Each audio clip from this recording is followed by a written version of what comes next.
To Ion Health.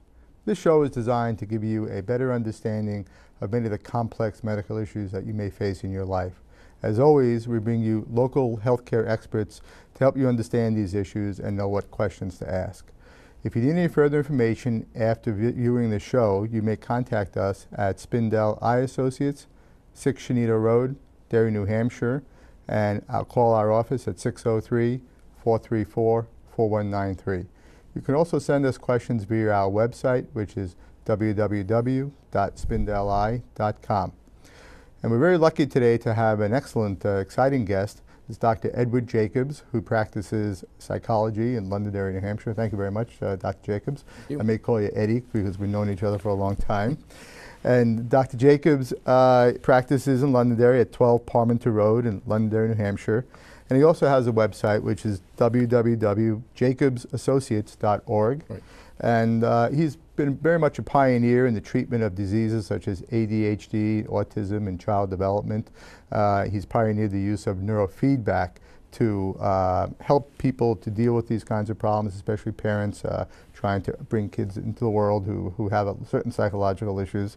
So we're going to focus a little bit on that.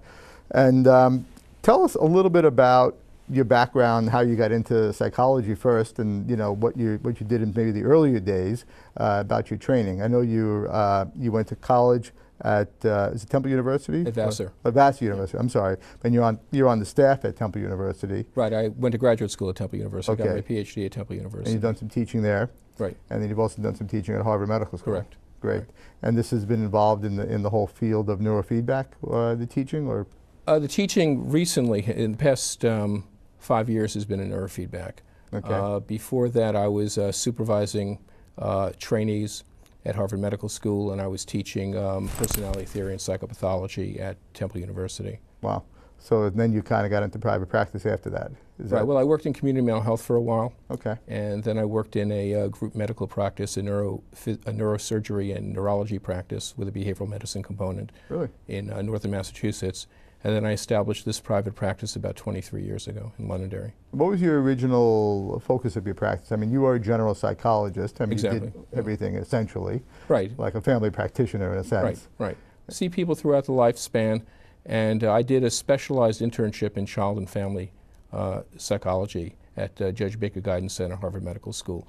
And so I've always been interested in children, working with children. Mm-hmm. I've developed, working with children, you end up seeing a lot of kids with ADHD, mm-hmm. Attention deficit hyperactivity disorder, autism spectrum disorders, anxiety, learning disabilities. So I developed a real focus in that, and working with parents to help them, help their kids and help them get the services that they need. Okay. And so, and then you've built up this practice which has revolved around that. So let's define a little bit the terminology here, because I think you just went through three or four different diseases. Right. There. So I think ADHD, which is a attention deficit hyperactivity disorder. Right. It's also sometimes known as ADD. Is that another way of, or is there two different diseases? No, ADD is a colloquial expression. Okay. The umbrella term is ADHD. Okay. But there are some kids that are not hyperactive and impulsive. They're primarily inattentive. Okay. So they're usually referred to as kids with ADD. Kids who are hyperactive and impulsive as well as inattentive have that H component, the hyperactivity component. So the proper name is ADHD? ADHD, yes. Okay. And how young do kids manifest these symptoms of, I guess they can go in two different directions. One is, right. is attention, and one is attention plus hyperactivity. Right. How early in a life can you see something like that? Well, some parents swear that the kids come out of the womb looking like they have ADHD. Can they? They can be overly active. That doesn't mean they have ADHD, though. Mm-hmm. Kids can be hyperactive and overly active early on. You can tell sometimes as soon as they reach toddlerhood. If they are hyperactive, their behavior is more problematic. So they're like the squeaky wheels. They get the attention of parents and teachers and other adults pretty quickly. If they're inattentive, you really don't notice it that strongly until the child starts school. Right. Until there's a demand that the child sit still and follow a schedule and do what they're told to do when they're told to do it.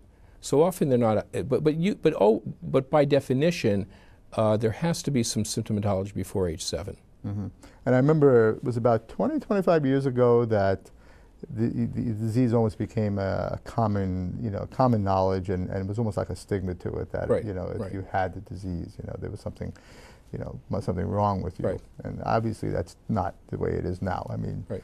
yeah. I mean, what's happened that's made this a more acceptable social situation for people who have children with ADHD?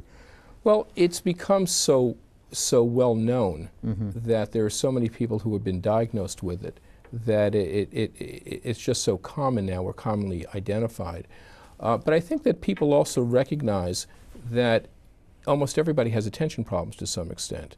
When we're dealing with psychological or psychiatric problems, we're not dealing with a hard and fast cutoff, what is a clinical entity, what is pathology. All these traits, attention, depression, anxiety, exist on a continuum. Right. So, if you're this far, you have ADHD. If you're this far, you may have ADHD. If you're this far, you may be within the range of normal. So there's no clear differentiation between what's called normal, quote unquote, and what's ADHD. So I think that people recognize it in themselves, and people recognize it's a human trait, and it's when it starts interfering with your quality of life that we say maybe you have a disorder. Do you think it's genetically based, or is it environmental at all? I think it's mostly genetically based.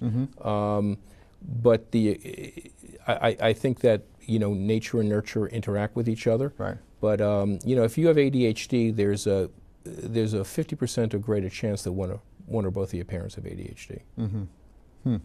It's interesting, and I know that there are a lot of medications that are being used for this problem, and you tend to specialize in a non-medication treatment, which is neurofeedback. Exactly. Yeah. Okay. You want to tell us what neurofeedback training is, Sure. and how young you can start it? Sure. Yeah. The brain, neurofeedback is biofeedback of the central nervous system of the brain. Biofeedback is a process that has been around for probably about 40 years. It's a process by which you get information from an instrument about your internal state. And by getting this information, you can alter your internal state. So simple means of biofeedback is a bathroom scale. Get information about your weight, and by knowing that, by having that information, you might change your eating habits, your exercise habits. Then biofeedback evolved to deal with muscle tension. And if you can put sensors on the front of your head, if you have tension headaches and the muscles tense, you get a certain amount of voltage, you can get a light to stay on, a green light, when the tension reduces. And so when the tension reduces, the voltage reduces, the green light goes on, let's say, on the instrument panel. And by getting that feedback, you can learn to control involuntarily those muscles. You can learn how to control involuntary processes. Things that we thought were out of awareness, out of control. Heart rate. Blood pressure. Panic. Yeah, panic, exactly. And so the computer instrumentation has evolved to the point we can monitor brainwave activity. The brain works with by electrical and chemical communication, electrical and chemical signals. And in the brain, the electrical impulses pulse at different speeds. The speed of the impulse, the predominant speed of the impulse determines our state of consciousness. So if you have, if you're asleep or half asleep, you have a lot of slow pulsing electrical activity. It's called slow wave activity. If your brain is online, so to speak, and you are engaged in a task, engaged in the outside world, you have more medium speed activity. If you are in an over-aroused state, like you're excited, you're anxious, you're fearful, your brain is making a lot of very fast wave activity. We need all of these states. All of these states are fine, and they're necessary. We need slow wave activity when we're sleeping and we're relaxed. We need medium speed activity when we're engaged in a task, doing homework, doing schoolwork, doing work. We need fast wave activity if we're running away from something, if we're at a rock concert or a soccer game or a football game. We want to be excited. You want to be sitting there, half asleep. The problem is that our brains will fire in a dysregulated way when we don't want them to. So people with ADHD tend to have too much slow wave activity in a waking state. And there's been some research that shows that in certain parts of the brain, when an individual with ADHD is given a task to do, like an academic task, instead of the brain producing more medium speed activity, engaging with the task, the brain actually goes more offline. It produces more slow wave activity.